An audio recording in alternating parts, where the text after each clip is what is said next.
Que absurdo.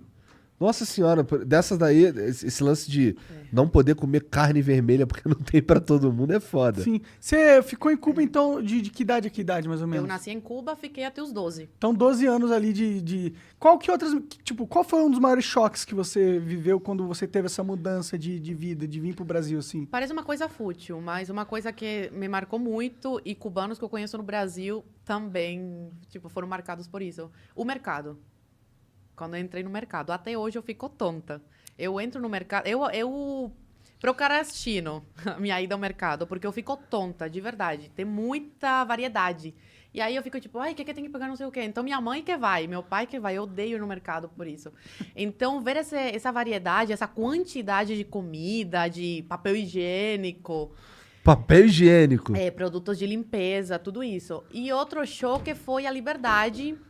Liberdade, né? Que depois eu vi que não era tanta em sala de aula, mas é bem melhor que Cuba. Que aluno podia levantar a mão e falar, mas professor, e questionar o professor. Com educação, tudo. Como eu que é em olhava Cuba? assim, não pode. Como que a sala de Cuba, todo mundo quietinho, se alguém falar você alguma tem coisa... que dar amém pra tudo que... E o que acontece se um moleque que os- rebelde em Cuba começa a fazer, aprontar?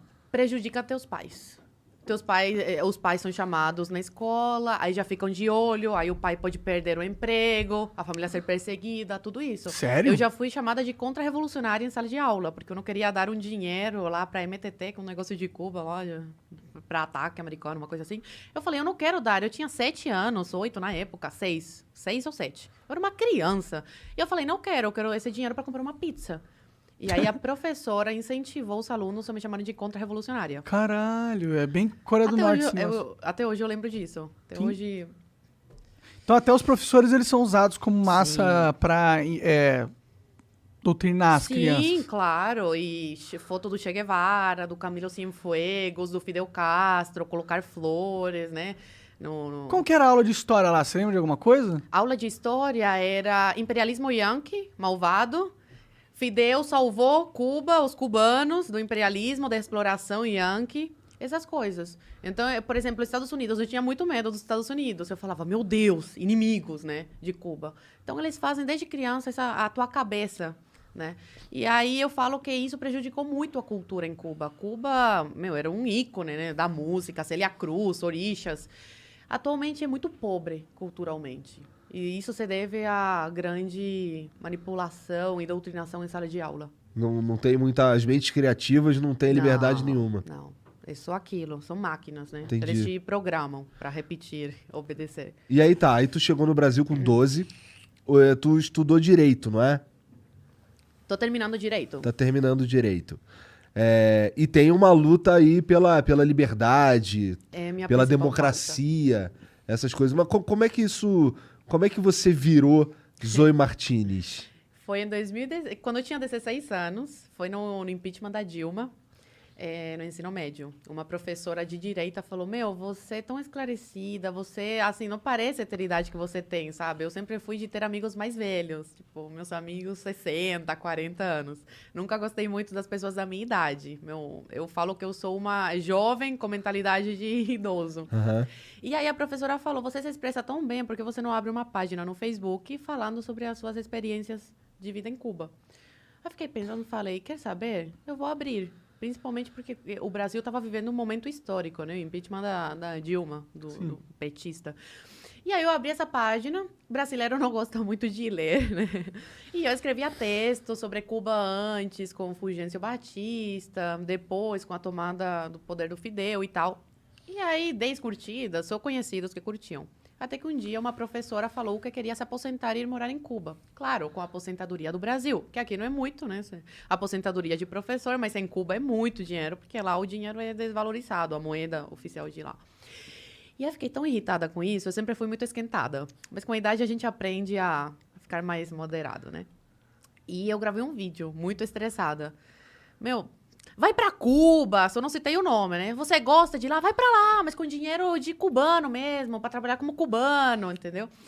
E eu postei, me falaram, não posta, que tá muito agressivo. Eu falei, quer saber, eu vou postar. Eu postei, viralizou. O professor Olavo de Carvalho começou a me acompanhar. Foi a primeira pessoa da direita, assim, conhecida, que começou a acompanhar meu trabalho. E aí, começaram a chegar pessoas. Eu ganhei de 5 mil, fui pra 10 mil seguidores, 15 mil, numa Isso tu noite. novinha. Isso com 16 anos.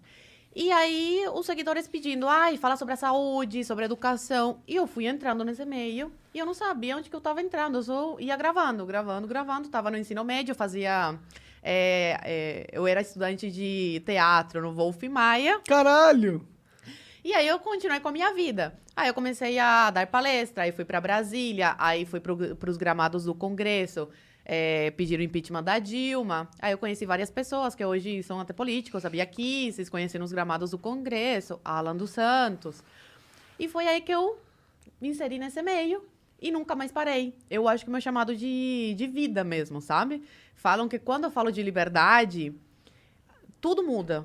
Assim, a minha forma de falar, tudo. Falam, nossa, você fala tão bem sobre isso.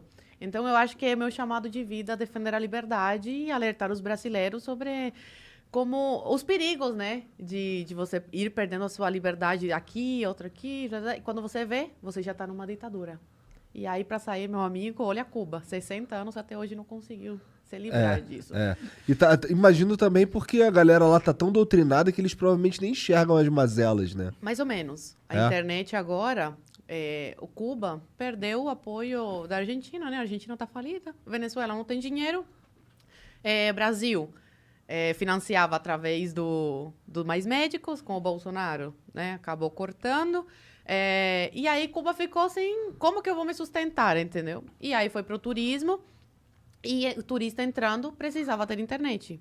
E também, com o cubano que tem família fora, eles conseguem dinheiro porque o familiar fora coloca a internet para o cubano. Então, meus avós, por exemplo, eu coloco internet para os meus avós no celular. E aí a ditadura acaba ganhando. Então, com esse acesso à internet de uma parcela da população, o pessoal tem acesso à vida das pessoas em outros países. Sabe qual que é, E aí começaram a comparar, né? entendeu? Opa, mas isso aqui, por que eu não tenho isso? Ou por que eu não posso falar isso e eles podem? E isso foi uma das causas que levou às manifestações de julho. Tô por fora dessas manifestações. O que rolou? Nossa, foram muito grandes. As pessoas se jogaram pra rua pedindo liberdade abaixo da ditadura. E muitas pessoas foram presas, outras condenadas sem o devido processo legal. Alguém Menores morreu? de idade tiveram assassinatos? Algumas pessoas. Que a gente sabe, algumas pessoas. Outros estão presos até hoje, outros estão desaparecidos. Menores de idade foram presos. Tem uma menina, que eu compartilhei o relato dela, de menor de idade, que foi levada para a delegacia. 3 policiais obrigaram a tirar a roupa. Ela teve que fazer agachamento na frente deles, para eles verem que não tinha nada nas partes íntimas. Que ela podia ter guardado alguma coisa. Então, a gente vê que é um país sem leis, né? Onde as pessoas pedem mudança de governo e não têm o direito de pedir isso. Sendo que os donos do país são as pessoas. E não quem está no poder no momento. Só que numa ditadura não funciona assim, né? O dono do país é o ditador. Caralho. E o povo tem que servir a eles. Mas pelo que você está contando, até que tem um otimismo pairando aí, né? Porque tem a internet chegando, tem agora esse comparativo sendo feito na cabeça dos cubanos. Isso, querendo ou não, vai implantar um sentimento de frustração, indignação cada vez maior que talvez antes não estivesse ali.